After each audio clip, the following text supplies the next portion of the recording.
I think you'll agree when you get there. So we will definitely not take the whole time today, so you have a little break before your next hidden curriculum session, but these are the things I'd like to do. A couple things are repeat from the video and then some other new information. So I'm going to start with kind of what the goals are of the post-clerkship space for you, provide a timeline discussion of what things map out when. We'll talk a little bit about the advanced science courses, which will be the first thing that you hit when you come to us in the post-clerkship space. We'll briefly touch on acting internships, electives, other requirements, and then be available and have lots of time for questions. Every vaccine should be free. All right. I just recently heard that they're going to start putting COVID shots on standard rules, insurance Zoom instead of rules. on the So if you're, have you mute up if you're not chatting, and then if you have questions, either hold them till the end or jump off mute and put them in. I'll ask our team, my team, to help monitor the chat if you put questions in there as well. So the goals of the post-clerkship period, again, this like kind of end of third year all the way through fourth year, is really to add depth and breadth to your education, to help you select a specialty, apply for residency, interview, and match. So hopefully many of you are making progress on this selecting part right now. Strengthening the skills that you need for your chosen career. So things like the transition to residency course in particular helps with that as an example. To fill gaps in your education and ensure that you're competent in all of the core areas of CU before graduation. And explore areas of medicine that interest you. And I would say do things that you will never have a chance to do again. So you shouldn't spend your entire post-clerkship doing all the things that you're going to do as an intern. You should do cool, fun stuff like take the arts and humanities class or take the wilderness medicine class and that kind of stuff. So Sarah, we are recording and we'll post this on our website. So this will be available. Thank you. You're welcome. Thank you. This, you've seen this hopefully before. This is kind of the giant timeline calendar for your post-clerkship for your third and fourth year. So your clerkships, which you're cranking on now, right in here. So you'll finish those up here in the next couple months, and then you'll start with us in the advanced science courses. And day one, obviously you'll get a lot more information about this, but day one of the advanced science courses is an even more detailed orientation to the post-clerkship phase and the advanced science courses. So we're hitting kind of high to medium level here today, and then we'll hit more details on that day one when that comes up. The other thing that you'll do during that time frame of the advanced science courses is the Cpe exam, the clinical practice exam at the Cape. And then you'll do specialty advisor speed dating. So you'll get a chance to meet with all the different specialty advisors and sort of small, medium groups, medium-sized groups to talk to them about, well, what would it look like to go into your specialty? What do I need to know? What are some of those considerations? So that you can set up the rest of your third and fourth year schedule based on what their advice is, depending on what you want to go into. So you'll do all that in the advanced science courses to get you ready to launch into the rest of this. Following winter break, you have a long step study period. It was put there before we knew you guys were going to have pass fail. And so our recommendation, you have to finish step one. You have to sit for step one by the end of this study period. We think we hope many of you will complete step one and step two by the end of this study period. You have to have your score from step one before you sit for step two. You can schedule step two and then cancel it or postpone it. You can schedule it before you get your score, but you can't take it. So this is, we hope, in the 2 week, certainly 4 week, but we hope this is in the 2 week score reporting window where they'll get your score back to you in a couple weeks. So you got this long period here.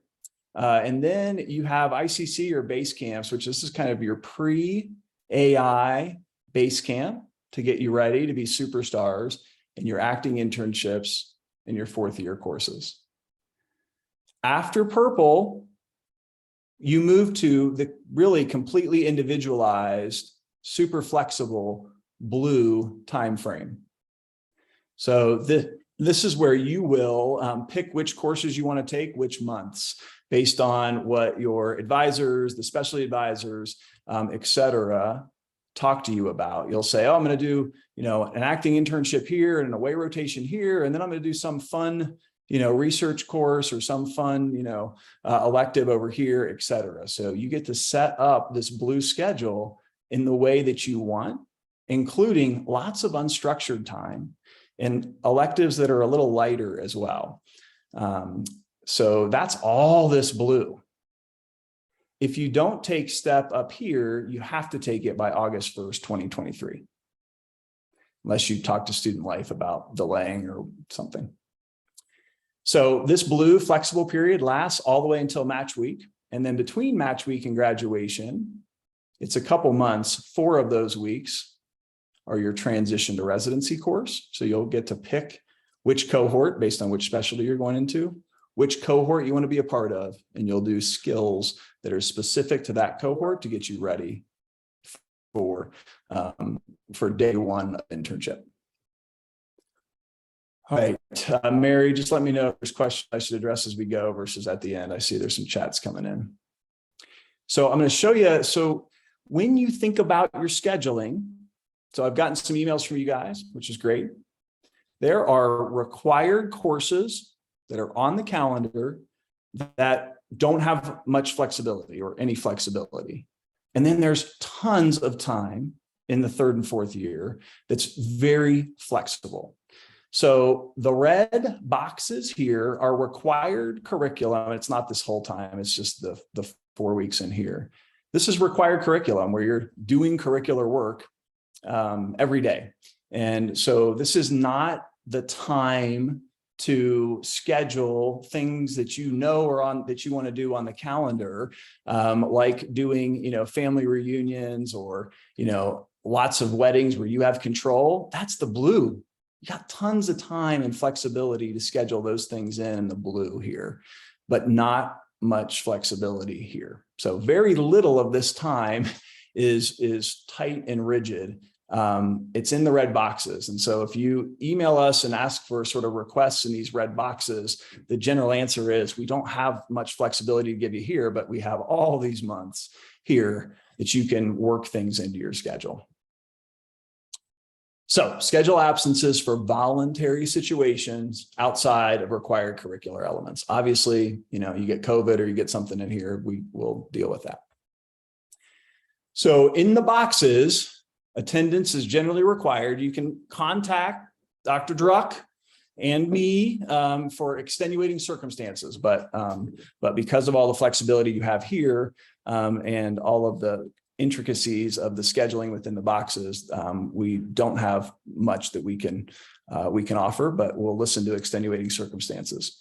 If you do happen to get accepted in one of these boxes to present at a conference, you have 48 hours of presenting, so total. So 48 hours to get there, present, get back. That's kind of a phase rule for each of the phases. So if you provide us written documentation of that, then that's one exception that we will work on. So I want to show you right up front here a couple places to get great resources when you're like, wait, what did he say? I don't want to watch that whole video, but I want more information about the post-clerkship. If you go to the School of Medicine's Policies and Procedures website, where we have all of the guides here, the Policies and Procedures book, we also have a Phase 4 guidebook. And yours for the class of 2024 is now posted. So you can click on that and download that, and it goes through information and things to consider for your planning purposes for the post-clerkship. We will go over a little bit of that today and more as you get to us in November. But if you want to look at it ahead of time, it's there and it has more information. If you want to look at what courses are typically offered in that blue flexible time frame, cool, fun, crazy courses, didactic courses, acting internships, you can go to Oasis. The courses for your class are not posted yet, but you can go and look at sort of the classes that are typically offered every year by going to Oasis. When you pull up the Phase 4 guidebook, it is going to have in the back of it your course calendar breakdown of what that blue space looks like, that flexible time. So this isn't, I know you can't read it in detail here, but I just want to show you. It has the advanced sciences courses here. It has USMLE prep time and base camps. Then the rest of this is all of those flexible months where you can schedule the rest of your post-clerkship. It shows you that where the courses run from. So, right here, the courses in this course block run from this date, June 19th, to this date, July 14th. And so you will be putting together during the advanced science courses a proposed schedule for your 4th year that you'll look at with your advisors, and specialty advisors will sign off on that. So you'll say, oh, in this block, I need to do an acting internship and an away rotation here. This is interview season, so I want to do a research month. I have a wedding here, so I'm not going to schedule a course during this time frame, et cetera. So you'll be laying that schedule out with people and more information during the advanced science courses. But this is in the Phase 4 guidebook in the back. So you'll have your 2-week pre-AI base camp, which is up here, and then 38 weeks of additional rotations. So you'll see this is way more than 38 weeks. So you have lots of unstructured time. So that includes 1 required core acting internship. There's more information in the guidebook about this. Electives, away rotations, research courses. You can't do more than 12 weeks of research courses during this time frame. And it also has non-clinical courses. So those are sort of the general course types that you'll be slotting in here. So we run a lottery at the end of the advanced science courses. After you place schedule requests, which will then place you into initial courses during this period of time. Chad, you've got a couple questions also. Yep. You'll be able to add and drop courses throughout the year after the lottery runs. Riley, give me the relevant questions. So if you need more time for step 2, you can definitely start AIs a month later. Any of this stuff, you can do this right here, which is the first block. Many people will do AIs, but some of you can take this as unstructured time, and you can do more studying if you want to. So this is, you'll be able to say, I want unstructured here and I want unstructured here. I don't want to schedule a course, et cetera. So the PowerPoint will be on the website. We can send you the link to the website that has a lot of the information. It's where you found the videos, et cetera. So that's where we'll put the PowerPoint and the video as well. So, anything I'm missing, team? Nope, just those. Great. Thank you. All right. Oh, we got one more from Lila. What does scheduling always look like? Good question. So during the advanced science course in November, we have a session for you on how to schedule your away rotations. But essentially, you upload your information into the national away rotation system. And then you figure out where you think you want to do away rotations. And then in that system, for about 90% of the away rotations, you go through that system and place requests. There are some rotations, especially military aways, where you have to contact them directly, which is fine. So, but that centralized system collects immunization records and all the transcripts and those sorts of things to get you ready for away rotations. So because you start post-clerkship earlier than most students in the country who just have a 4th year, you'll be able to do some courses here, like your acting internship or a career elective in a certain specialty to help get you ready to shine on your OA rotations. Which will start kind of in the 4th year. So, good question. All right, let's talk about the advanced science courses, which are the first 7 weeks of your post-clerkship timeframe. So we are integrating lots of concepts in the advanced science courses. So we're integrating biomedical sciences, clinical sciences, health system sciences, et cetera. Sorry, the advanced Chad, before you sciences- get started, there was some more questions that came in right after you answered that. Mary had one for students considering a gap research year. At what point do we deviate from the schedule, and given curriculum changes, will the same structure courses be offered afterwards? Great question. Our recommendation is that if you're going to pause, is that you pause between the 3rd and 4th year. So in here, like the June, July timeframe, because most grad school programs start in that timeframe, and you'll have completed all of this required stuff. So you can do a rotation or two, an acting internship or some rotation in here, and then step out for a year, and then you come right back and just do this next year. So we definitely want you to finish all of this stuff, which is all tied together. The advanced science courses have some prep for STEP. We want you to finish all of this stuff through your STEP exams before you step out. And we think the ideal time is to really step out between 3rd and 4th year. And when you come back, you'll be under the same class of 2024 requirements. And it will work fine. The class after you, some of this is just shifted upstream a little bit. So the away rotation limitations have been lifted. So the COVID restrictions of doing only one have been lifted. So we're pretty liberalized. The residency prep course, Mary, I'm going to have you confirm that, and we'll clean that up. It did shift earlier to try to give you guys a little bit more time in this purple to go do house shopping and stuff like that. So Mary, will you put in the chat our correct dates? Yeah, we'll look at a couple of those dates that are 2 years from now. We've got those dates. I think we shifted a couple things based on availability of sites. So good. Is the pre-residency base camp after match week included in the 38 weeks of additional rotations? No, it is not. All right. We're looking okay.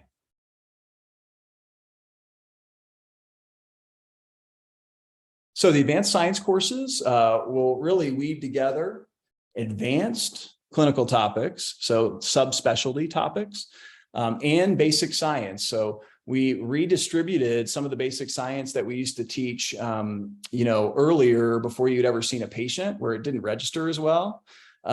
We redistributed that to the advanced science courses so that you've actually seen patients where this stuff applies to. So the courses will really weave together advanced clinical topics and basic medical science to really promote critical thinking, clinical reasoning skills, and foster the habits of a curiosity-driven physician. So the idea here is to add in additional science concepts in a context where you can apply them to help us think about, gosh, how does the science work here? And what are the next targets for drug therapy that we would target in research, et cetera. So it really brings the biomedical science to life by juxtaposing it with advanced clinical concepts.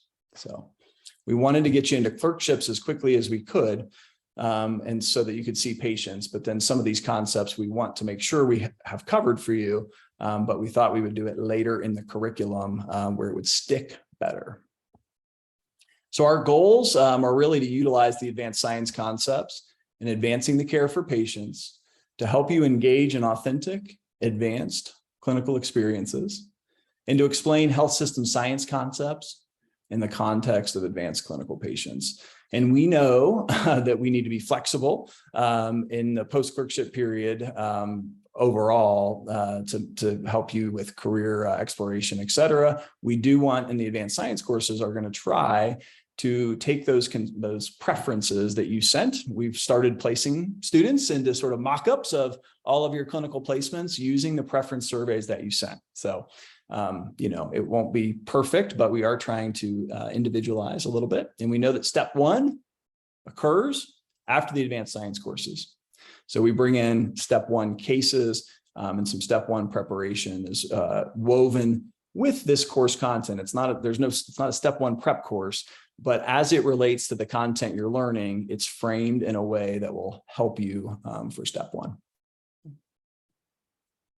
So what are the advanced science courses? So over 7 weeks, you're going to take 4 different courses all together: cardiovascular connections, global health and underserved populations, advanced immunology and immunotherapy, and advanced neurosciences. Yes, Caitlin, students in the LIC program, if you submitted a preference survey, then we will we'll try to take some of that into consideration with your matches. I'll talk about that in a second. So in the mornings, how does this all work? In the mornings, you're doing advanced clinical experiences, subspecialty experiences. They are related to these domains, but there's pretty broad specialties that are included in learning about these concepts. So we do have some latitude with where we can place you, where you can learn advanced immunologic concepts, as an example. And then in the afternoon, you'll all come together for science didactics. So related to the patients that you're seeing, we bring back in those science concepts that are the advanced side of things that we want you to learn. You'll have one project that you'll pair up with somebody to work on. So it'll be an interesting case that you'll present from one of the 4 course domains. You'll talk about how the basic science weaves in, how the health system science weaves in. We give you some independent learning time so that you can work on that with your partner. We weave in USMLE questions. So we've already collected all the preferences and got them from, I don't know, 130 or 40 people. So we're working with those already to place you. So before I tell you a little bit more about the advanced science courses, a lot of the faces you see that are on screen are our advanced science course team. So these course directors have been piloting this material for a couple years. And so they're excited that, this is a great way to finish up your year. You do your core clerkships for 10 months, you come with that to us for a couple months, and we've built this very integrated model that's been piloted that we're excited to bring the class together to do that. Of course, the branch campuses will be at the branches and the main campus students will all be together. So if you are an advanced science course director, turn your screen on and give a wave. So I see numerous folks that are here. Thank you. Thank you. If you have not watched their welcome videos on the website, I highly encourage you to do that. They're just sort of fun. Here's what here's some big picture fun things you're going to do in our course. So you should check them out in that setting too. So what does this look like on a sort of day-to-day, week-to-week basis? So here's 2 different types of weeks that you might experience as a student in the advanced science courses. So it's color coded, and in the afternoons, most afternoons, not all, but many afternoons, you'll have independent learning time on Monday afternoons. You can work on your project. You can work on questions, pre-work, and other things to get you ready for these didactics. And then you will all come together and do cardio didactics on Tuesday, global health and underserved population didactics on Wednesday, neuro on Thursday, and immunology on Friday. The Fort Collins branch is just a little bit off of that. Their days are a little bit different, but Colorado Springs branch and main campus, these are your didactic days. And then you'll all be doing something a little different in the mornings from each other. So in this example, this student has their cardio advanced clinical experience on Monday morning. In this particular week, It's in the EP, the electrophysiology lab with Dr. Tumalo, who can wave to you. So that's where she works. So you'll be seeing, EP. Other students might be doing, echoes, or they might be doing other types of heart caths or on the consult service, et cetera. So the example here is this student's doing Neuro Tuesday, Refugee Clinic as a part of Global Health on Wednesday. They have an independent learning day on Thursday and Oncology Clinic on Friday. So you'll have 4 to 6 days, mornings of clinical experiences during the advanced science courses. So we call this a potpourri or a distributed week, where you're getting exposure to each course during the week. You'll also, most of you will have an immersion week, where in this particular example, this student is doing their immunology, it's green, immersion. So they are on bone marrow transplant all week, where they're seeing patients who are, getting CAR T cells, and they're getting bone marrow transplants and different things on these services that are being talked about at the different immunology didactics. And so you'll have immersion. Most of you will have some immersion weeks, and then some weeks where you'll be getting broad exposure to these subspecialty experiences. And we obviously have, these are grouped into domains, but again, there's sort of broad, there's broad applicability of many different advanced clinical experiences in each of these domains. So we use lots of different types of experiences here and sort of do our best to put together the Jenga puzzle so you can see stuff. So good question, Caitlin. I'll come to that in a second. Oh, look, Caitlin, there we go. It's planted right there.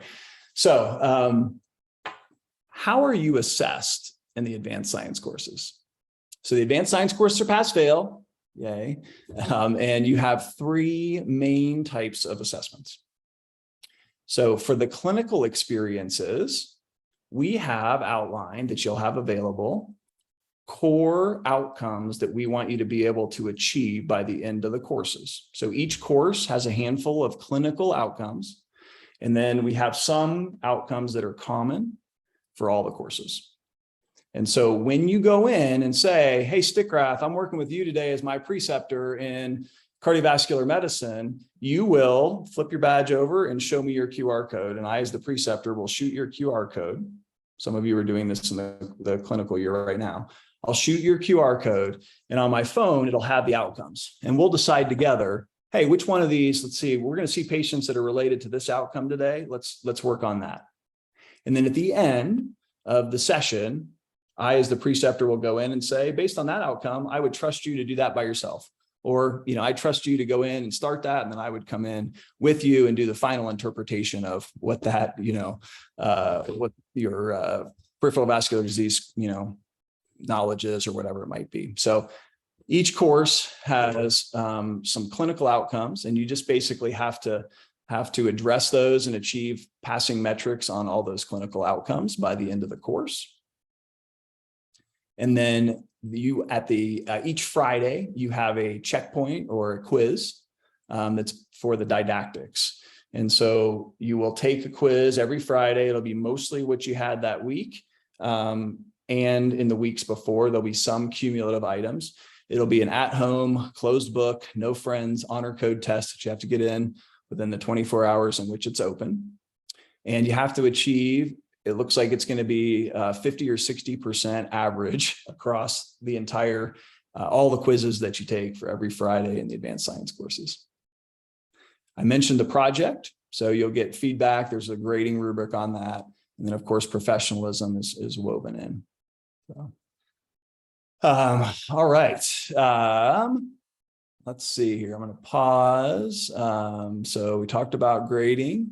So schedules. So our goal, we're starting to work on them now, but I think there's going to be a lot of shifting that'll occur up until probably a couple weeks before. So our goal will be try to get it to you a week or two ahead of time. If we get them done earlier, we'll send them out. But I think there's going to be enough shifting that it'll be closer to the start of what that looks like. So, all right, good. Am I missing any other questions, team, that I should address now? Okay. I don't think so. Good. Oh, we just got one. Are we able to change preferences? Yeah, so you can, if you have not done your preferences, or you want to change preferences, like you're discovering a new specialty you might be interested in, you can email those to our team, to me, Riley. You'll see our names in a second. No guarantee at this point that we can, totally take that into perfect consideration, but we will put it in our database and see if there's anything we can do with that. So what are your next steps? Focus on your core clerkships. This is one of the most important years of your life. You're going to get skills that, especially if you don't go into that specialty, you're never going to have a chance to do again. So we really want you to learn and have this material from the core clerkship stick. It'll make you a better doctor overall. It'll make you a better family member. It'll make you better on, trips, global trips and service projects and activities that you do. So really focus and do an awesome job there. It goes without saying. You can review the website and lots of information on there if you have questions or you want to get a little bit more in depth. But if you don't do that, you're not going to be behind if you show up on day one, November 7th, and get the detailed orientation then. So you have lots of information if you want it, and you can certainly email us too if you've read those and still have questions. But you really can focus on your core clerkships and your shelf exams and all that sort of stuff for now. This is just step 2 of 3 of getting you sort of welcomed and oriented. So detailed orientation in the morning of November 7th, and you can email our team with questions. So there's just millions of people that are involved in the post-clerkship to thank. And a lot of them are acknowledged here. I mostly put these folks here so that you know who you can email with questions or surveys, etc. So 38 minutes, I'm going to stop there. Let you guys ask other questions about what this space will look like or time frame will look like, etc., knowing you're going to get more details in just a couple short months. We've been waiting for you literally for years. So we're super excited to get you in the advanced science courses and in this time frame. We've been planning and waiting, and we're super excited. Sarah, please, question. Hi, thanks so much for this presentation, this information. So we're in clinical year, and at least for myself, I've had a lot of anxiety about evaluations from preceptors. They'll say one thing in clinic, but then we'll get a mediocre evaluation. And so evals in general from preceptors are kind of a tough topic. And so getting these daily evals is as like a significant part of our grade for this course makes me kind of concerned. And so, thinking about a student that was assigned to you, who is obviously, exactly what the expectations are, versus a preceptor who has no idea what the expectations are and thinks that we should be acting as, the level of a resident or something like that, and then evaluating us as such. What kind of training and information have the preceptors, or the selection process and the training, have preceptors gone through for these clerkships? Yeah, great question. We're excited because this is a pass-fail clerkship, pass-fail experience. And if we're monitoring this stuff, and, if you are, not where you want to be, we will see that sort of as we progress through and say, hey, we saw this one evaluation, let's get this bumped up, et cetera. So we're excited because it's pass-fail. So you can really focus on the learning and growing in ways that you want to grow.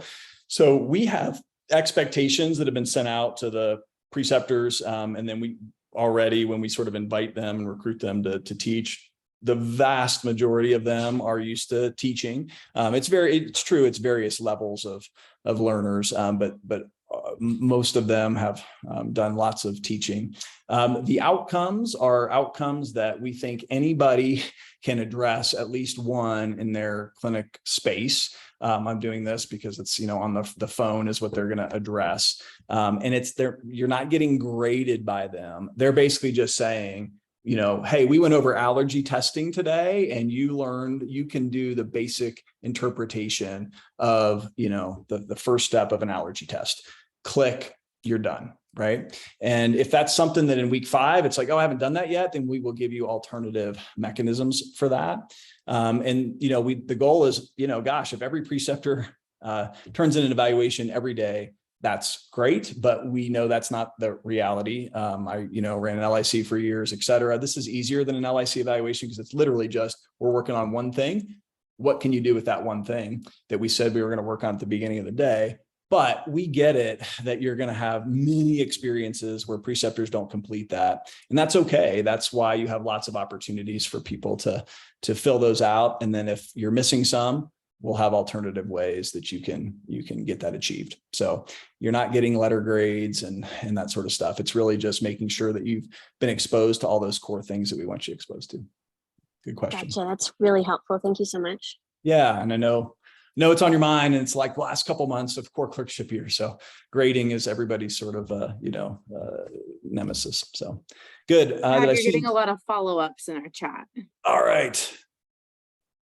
Let's see. What happens if they send us to work with a resident or are not present? So, you know, they should ask the learner, the teacher. So there are some experiences at a resident clinic, not a lot, but there are some. And so the resident can complete the evaluation as well. You have some control of that. So you can say, hey, resident, you were the one who worked with me today. Can you do the QR code and do this? Or can I send you the email and we can sort of walk through this together where they get the link that does it. So it should be, you know, we accept resident evals, we accept PA and PE evals, that kind of stuff. So. All right. So yeah, Sydney, we'll look at a couple of those. There were, I think, a couple sort of late breaking changes. So we will get them tidied up in the guidebook. That will be your gold standard for dates, et cetera. So good question, Smear. Will our evaluations during that period appear on our MSPE? No, basically that, you know, you will not, there's not, it'll say you took, you know, you passed the advanced science courses, but they will not appear there, you know, as like your normal ones saying, here are comments from the cardiology advanced science course stuff. We don't expect that the preceptors in this time frame in this model will be able to generate comments that, you know, you'll want to have, you know, all over your MSPE. They have the opportunity to add comments, but it's not going to go in the MSPE. So. What point will we be able to start meeting with specialty advisors to fill out phase 4 brainstorming worksheet? That'll be in the advanced science courses. So we have some sessions. We have the speed dating sessions set up for you. So you'll have the brainstorming worksheet to schedule the post clerkship. You'll meet with the specialty advisors. You'll have them help you with the brainstorming worksheet. You'll turn that in and put your schedule requests in. A lottery will run. Good. International rotations, those in the global health track. When do we apply? I don't know. We have our global health guru here, Madiha, Dr. Maksud. Do you want to comment on that? Yeah, so 90 days in advance, there are 3 steps included in international travel here. First, the international elective form. I apologize, guys. I have birds in the background, so they are louder than me. So first, you let me know. So shoot me an email and I will send you the details of the steps. But basically, there is a form that you need to fill out to tell us why you're going and who's going to be your mentor abroad, etc. And then there is a travel module on Canvas, which takes like 15 minutes to finish. And finally, once you're done with the 2 steps I mentioned, I put you in touch with the Office of Global Education, and then you fill out an Office of Global Education form, and then you're good to go. So 90 days in advance, you need to let me know. If you know from now that you want to travel, just shoot me an email and let's start the process now. Thank you. Appreciate that. Couple questions. So one, there are lots of questions about preferences. So again, remember this, this is not you saying, I want to work with this specific person or even this specific specialty. This is saying, hey, I think I've changed my mind and now I want to do internal medicine like you, Stickgraph. And I said, I wanted to do whatever specialty before, or you don't remember what those are, et cetera. It just guides us to the best in the best way we can. We sort of invited appropriate people and experiences first And then based on your preferences, we can sort of guide a little bit, but it will not be, you know, this perfectly tailored thing. That's what the rest of your year and a half are for. But if you have preference questions, again, you can email right here, Riley. She has a CU Anschutz email, and we can look at those preferences. And, you know, if we can do that over the next maybe week or so, and see what that looks like. So the horizontal, somebody asked about the horizontal blocks. Those are the course blocks in the individualized curricular space. That's when the 4-week courses run. Many 2-week courses are offered, or many clinical courses are offered in 2-week variants, and they're done either in the first 2 weeks of those horizontal lines or the last 2 weeks. So as a prelude, we'll talk about this later, but some of you will say, what if I do an away rotation that crosses over one of those lines? We have you register in the nearest box and we work that out. So, so good question. Those are the course blocks. And so when we say course directors, this is when you can expect to get students. They start on this date and this date and this date and this date. So it's not just sort of a continuous process. So, good. Yes, if you put close to home into your preference form, then that's being considered. I just saw some of those today. For core acting internship requirements, we have to do a rotation in IM, FM, Peds, OBGYN, Gen Surg, or Ortho. That's correct. So emergency medicine does not have inpatient, cross-cover, nurse response. Some of that, we have a list of things that are required for you before graduation to help you be a great intern. And so the core AIs, the AIs that are approved as core specialty AIs, achieve those competencies. And they are the ones that you ask about here. So if you're going into a specialty that's not one of the core AIs, you can do your AI whenever you want. You can do it at the end of 4th year after your application goes in, and you will do an intent. So if you want to go into urology or emergency medicine, there's career electives and all of those that you do, and you do early. The specialty advisor will help lay that out. But like if you go into urology, many people will do their core AI in general surgery as an example. So good question.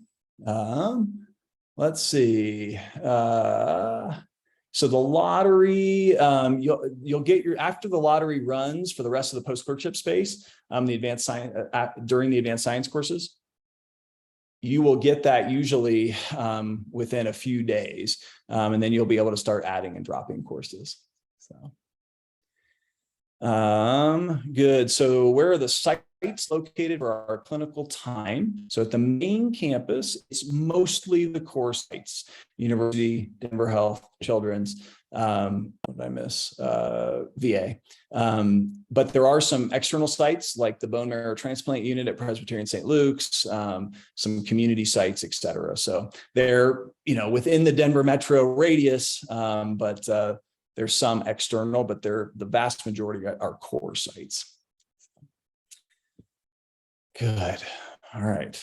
What am I missing? Questions. Dr. Let's see who, okay, there's Dr. Abdel Maksud is still on. So do we need to be in a global health track to participate in international rotation? So I believe the answer is you can do international clinical rotations, but you cannot do international research rotations. Either way, it has to go through Dr. Abdel Maksud's office. It's quite a process that she will shepherd you through.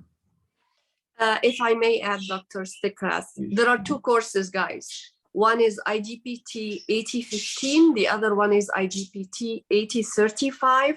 The first one, 8015, is open to only global health track students because only global health track students can do research abroad for credit. The other one is open for everybody. And if you're not in the track, you can still do clinical rotations or language immersions. Again, if you have questions about this, my name and email are listed on the website. So just shoot me an email. Great, thank you.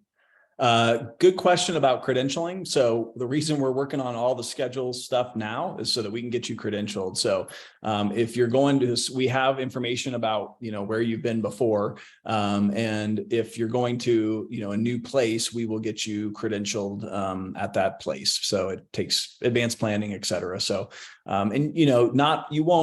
it's unlikely that any of you, like your LIC, will just be at one site. And in some ways, we want to expose you a little bit more broadly. We're going to try to not have you at 20 sites, but you likely will be at more than one site, and we're working on credentialing at all those different sites. All right, good questions. What other questions you have? This is a really fun time frame, and I know that you get lots of information. We're sort of sprinkling it in over time, and it feels overwhelming. And again, you'll get information at the time you need it to make your sort of next step decisions. But it's a really fun part of medical school, particularly after you get done with STEP, to start scheduling your individualized stuff. So question about sort of people taking a gap year. You'll have the same overall elective and other number of weeks requirements. And you can do some of that before you step out for your gap, and then you can do the rest of it when you get back. So most of it you'll do when you get back.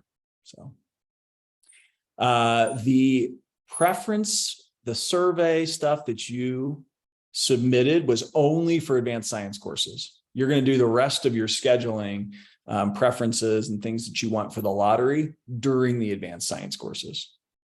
So don't freak out that that's going to set you up for, your AIs and electives. That's only for the advanced science courses. During the advanced science courses, we will set you up for the rest of it. Good. Got time for a couple more questions, and we'll give you a break before hidden curriculum. Chad, it looks like they have a question related to the STEP preparation that's integrated into the ASC courses. Were the course instructors deliberate about incorporating content tested? Yeah, is where it overlaps with our course domains, it is integrated in, meaning, if it's something that's not in one of the course domains, then you'll have it and you'll have to, review that in your long step period without us. So we're not reviewing extensively things that aren't a part of cardiology and neuroscience and global health, which has a lot of ID and stuff in it. But if it's related to that, we know what USMLE says they're covering from a couple different resources and are being deliberate about trying to make sure that we cover that. So one of the goals is that from these 4 course domains, you will be in great shape and won't have much extra review to do when you get done with the advanced science courses. Good. Other questions I missed, Mary, or that folks have?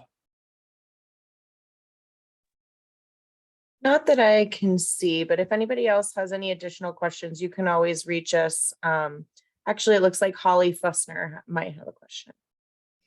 I just had to clarify, and you may have already said that. I apologize if you said this already. I had a clarifying question on the flexibility outside of the red box times on the calendar. And then when you were talking about the lottery for those electives. So I guess the impression is I'm kind of like, oh, we get to do kind of like set our own schedule, but then the lottery makes me think that like we have less control over, like if we wanted to have like a 4-month set of time, is that feasible? Do we need to do like extra steps to get that protected time? You may need to do extra steps after the lottery. So it is true, you have tons of flexibility. We run the lottery mostly for the courses that a lot of people take, the acting internships, the emergency medicine, career electives, and those sorts of things. Like as an example, this is the first course block up here. And everybody wants everybody going to emergency medicine wants to do, as an example, the Denver Health emergency medicine elective. Then they can't accommodate everybody. So we ask for folks to preference what courses they want to do in the different blocks. And then we run the lottery related to mostly those courses. Some courses aren't in the lottery at all. You just register for them later. After the lottery runs, it'll say, we've scheduled you in this block for this course, this block for this course, this block for this course. You didn't request anything here, so you don't have anything scheduled. And so it'll be based on your preferences. Then you can actually go in and add and drop courses beyond that. So, if you get, say you wanted your, 4 blocks that you talked about here, and you get something scheduled in there, as long as you make sure you're meeting your other requirements, you can go in and drop that. And so the lottery is there to help make sure we distribute people evenly against these classes that are oversubscribed, especially everybody wants to do them in the same month. So that way we get them all staggered out. So hopefully that answers your question. Yeah, definitely. Thank you. Yep. More information. Chad, I had one more clarification to make. So within the schedule, the Thursday of Thanksgiving and the Friday after will not have didactic. Will there be a chance that students can take clinical time during that Thursday or Friday? We are not scheduling you for anything on that Thursday, Friday, Saturday, or Sunday of Thanksgiving. Perfect. Okay, weekend. great. If you say, oh my gosh, I saw this amazing thing with my cardiologist and they're going to the cath lab on Friday, can I go? You can, you're covered for that if you work it out with the preceptor, but we are not scheduling or expecting you to do that. Good question. Same thing, by the way, you finish, on the Christmas week, you finish Friday morning, you'll have clinical experiences and then you're done. So you get like a little extra, half day going into that holiday and then all your time after that. So.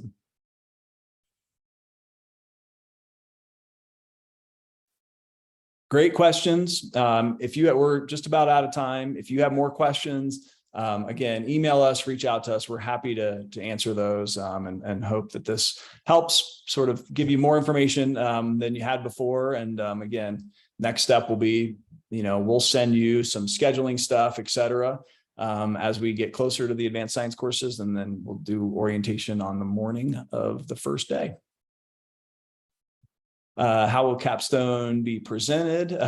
So good question. So to get them all done this year, they're done in tracks. And so at the main campus, you'll have a slot where you and your partner virtually will present to a group of students and faculty. We're running all 4, capstones in all 4 courses at the same time. So it's a virtual capstone, and it is in week 6 of 7. It's the Friday of week 6. Okay, and then follow-up question there then. What about for the LIC students in the branch campuses? I know there's been some question about that as well. Yeah, so they're still sort of deciding exactly the details of adopting theirs. I think there's some desire with the small group to be able to do it in person. I think Fort Collins is planning in person, and Colorado Springs is still trying to think about what the best opportunity is for students. So we should know that soon.